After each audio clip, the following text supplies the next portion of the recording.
Hey, what's going on, all you wing foilers out there? Hope you guys are getting lots of great sessions in out there on the water. I know I've been getting a lot of good sessions in, and I'm excited to share with you the KT Wing Drifter. We are now officially a KT dealer at Kite Paddle Surf, so it's really exciting that we have the KT wings available now, and now that we have the Drifter in a couple different sizes. So I'm excited to show you this board and kind of tell you my thoughts on this awesome wing foil board. All right, let's get started with the construction. So first off, it's a carbon wrap sandwich construction with EPS foam core. So it's really light and it's also incredibly durable. I know I've kind of banged it up a few things and it's held up incredibly well. Just some minor scratches here in the nose from just like setting it on the concrete, but overall really impressed with the durability. Starting on here with the EVA grip, they've kind of redone it this year, and it's a diamond traction here in the back, similar to a surfboard. And then this kind of dotted, smoother traction up front, so it kind of differentiates your front foot and your back foot. The grip is incredibly sticky. I feel like my feet are just like glued to the board when I'm riding, and just feel really connected.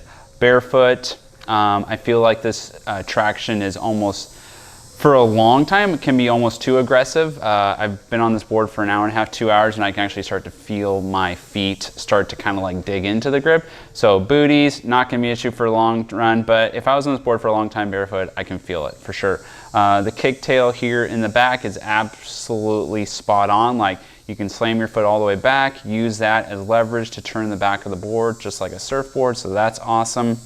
Right now, I have it set up with the strap stance that I do when I do have straps, and I just have my I have my rear foot centered here in the back.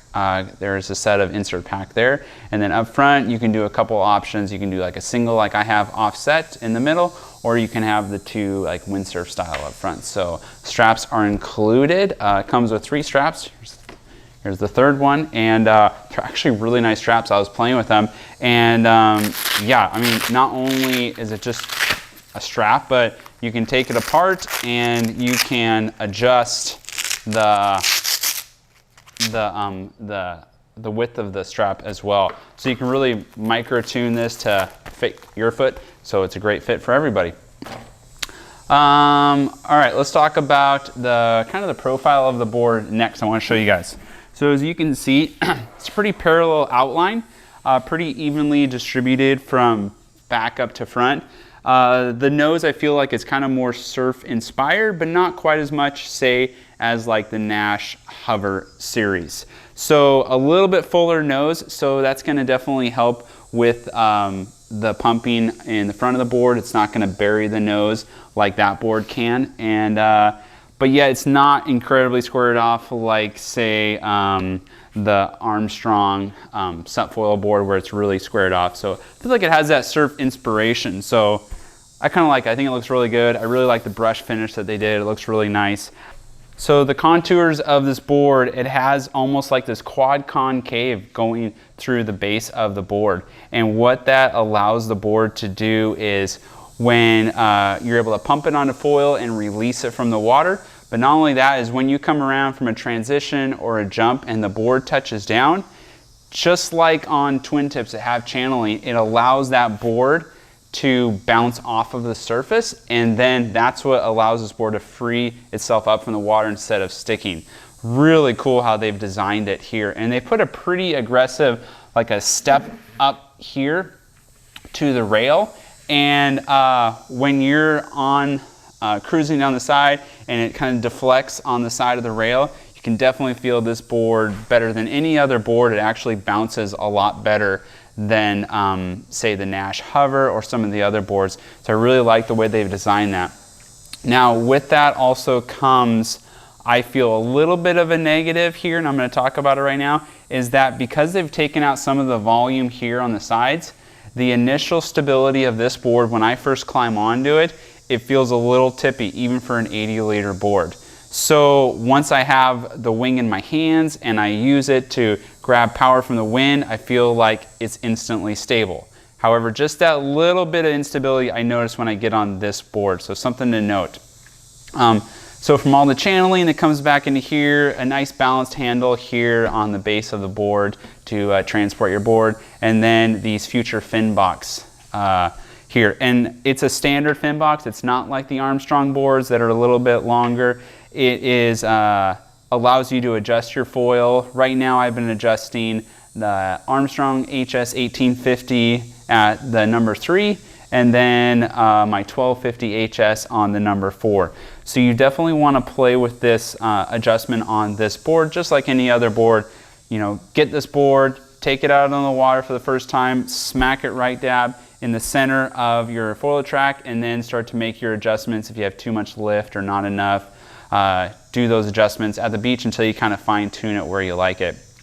And then back in the back of the board is this cutout, and this little step out tail here just allows that board to, when you really want to snap that tail to release it, it really helps relieve the tension from the water to the board. People also tell me, I haven't done this before, but when you're supping or surfing with a foil board, it really helps kind of push the board forward into waves as well. So it's kind of a neat design. It looks really cool. I think it works really well. I think the way they've designed it, it just helps for wing foiling for sure. As far as my takeaways from riding this board, I would say that it is a great board for beginners all the way up to advanced riders. If you're a beginner, you know, look at that 120 liter board over the 100 liter range, and you're going to get a great stable board that's lightweight, that's strong, and it's going to help you progress into a wing foiler. You know, if you're an intermediate rider, kind of more of an intermediate rider myself maybe, you know, look at that, maybe that 60 to 80 liter board. I got the 80 liter because I've been riding in Florida a lot. It's a lot lighter winds here, and it's just nice to have the board sitting on top of the water, wait for that gust of wind, pop it up onto foil. Definitely can ride a 60 liter in some heavier, you know, say more significant winds. So it's definitely, and then for the advanced rider, you can get down into those sinker numbers where the board's going to sink down. And the cool thing what KT has done with the drifter is that they proportionally change the length of the board. So like the 40 liter board, some of the smaller liter board, the 50 liter boards, they actually can be longer than, they're longer than this board. They're like 5'4", 5'6". This is a 5'2". So they're going for that length instead of that shortness. And I can say that as an intermediate rider, that learning how to pump board up onto foil that's really, really small, it's easier if it's going to be a little bit longer. So that's really cool. You can see it on their website if you go to ktsurfing.com. I can put a link in the description below. You can see how they've changed the shapes of the boards based off of their volumes, something that I don't think any other brands are doing. So it's really cool to check out. Definitely recommend doing that.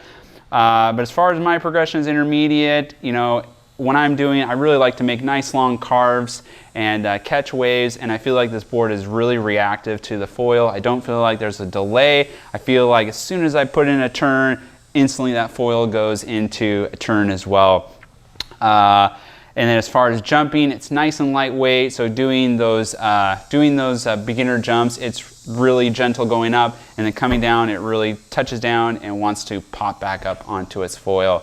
So it kind of ticks a lot of those boxes for me, and personally, I really like the shape of this board. I feel like I'm actually surfing, which, as you can see, I really love to do, and so I feel like it's nice to be able to go out foiling with a wing and really resemble surfing, but on a hydrofoil, if you know what I mean. So I like that with the shape and the design, and the way the board feels underfoot is really nice. So yeah, I'm really excited about this board. If you have any more questions, hit us in the comments down below. Make sure you like the video, subscribe to the channel, hit the bell so you guys get notifications of when we get more videos out there for you guys. Thanks for joining in. We'll see you guys out on the water. Have a good day.